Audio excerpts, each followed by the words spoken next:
ഇനി ഏതു സമയത്തും തദ്ദേശ സ്വയംഭരണ തിരഞ്ഞെടുപ്പിനുള്ള വിജ്ഞാപനം പുറപ്പെടുവിക്കാം. ഗ്രാമപഞ്ചായത്തുകളിൽ UDF-നേക്കാൾ 1371 വാർഡുകളിൽ കൂടുതൽ ജയിച്ച LDF ആണ് ഇപ്പോൾ ഭരണമൊഴിയാൻ പോകുന്നത്.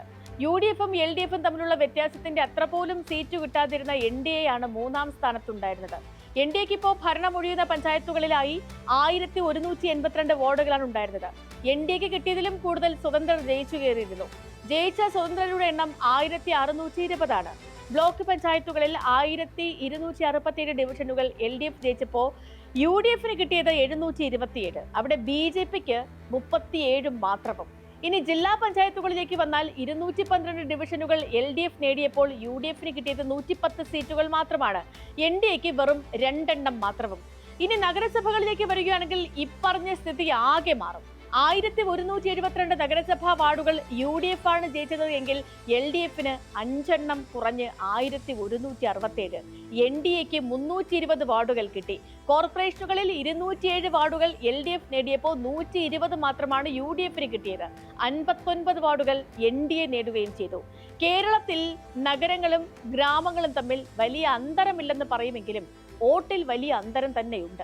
നഗരങ്ങൾ കേന്ദ്രീകരിച്ച് വളരുന്ന BJP-യെയാണ് ഈ ചിത്രം വരച്ചു കാണിക്കുന്നത്. അത് UDF-നും LDF-നും എന്ത് ക്ഷീണമുണ്ടാക്കും? സ്പോട്ട്ലൈറ്റ് ആരംഭിക്കുന്നു. കോർപ്പറേഷനുകൾ ഇത്തവണ ആര് നേടും?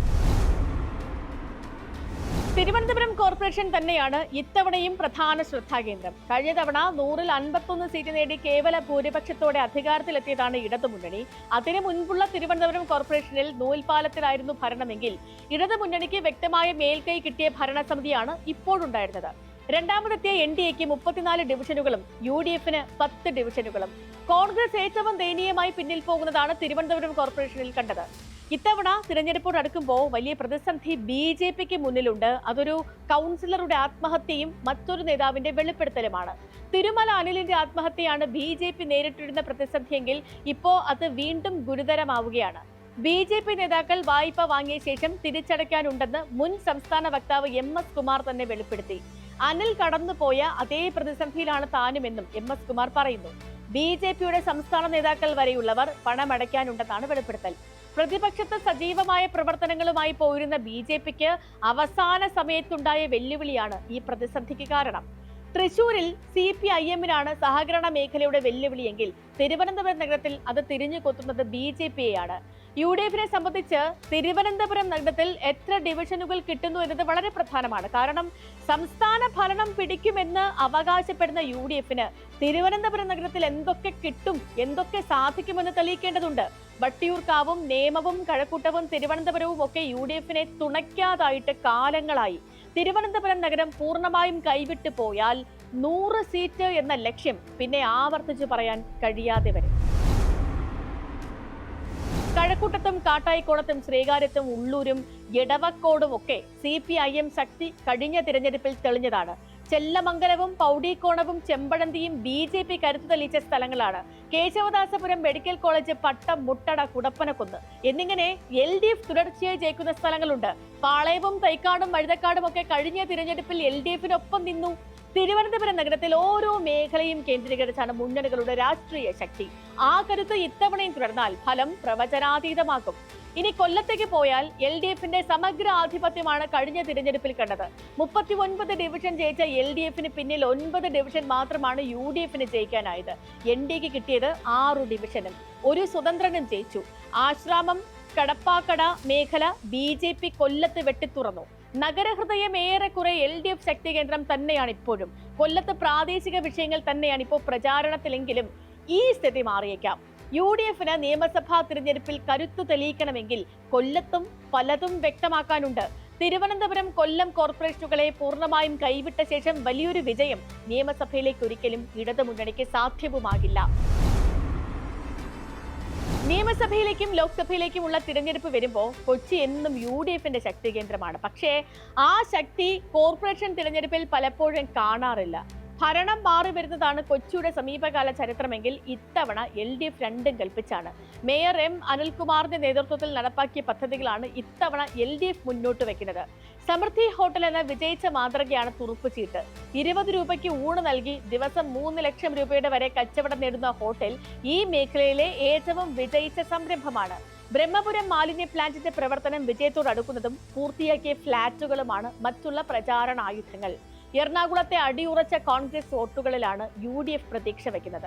കഴിഞ്ഞ തിരഞ്ഞെടുപ്പിൽ LDFിനേക്കാൾ 2 സീറ്റുകൾ UDF കൂടുതൽ നേടിയിരുന്നു എങ്കിലും സ്വതന്ത്രരുടെ പിന്തുണയാണ് LDFിനെ തുണച്ചത്.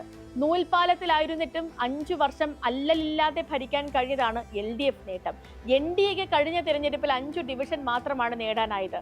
തൃശൂർ കോർപ്പറേഷനും LDF ഭരിച്ചത് നൂൽപാലത്തിൽ നിന്നാണ്. കോൺഗ്രസ് റിബലിനെ പിന്തുണച്ചാണ് ഭരണം നേടിയത്. ആ ഭരണം 5 വർഷം തികച്ചതു തന്നെ അത്ഭുതമായിരുന്നു. മേയർ മറുകണ്ഠം ചാടുമെന്ന് പലവട്ടം പ്രചാരണമുണ്ടായി. BJPക്ക് അനുകൂലമായി നിലപാടെടുക്കുന്നുവെന്ന് കടുത്ത ആരോപണങ്ങൾ ഉയർന്നു. സുരേഷ് ഗോപിക്കൊപ്പമാണോ എന്ന് തോന്നിക്കുമാറ് നിരവധി പ്രസ്താവനകൾ നടത്തി. LDFിനേക്കാൾ 4 സീറ്റ് കൂടുതൽ നേടിയിട്ടും ഭരണം കിട്ടാതെ പോയ UDFിനെയാണ് തൃശ്ശൂര് കണ്ടത്.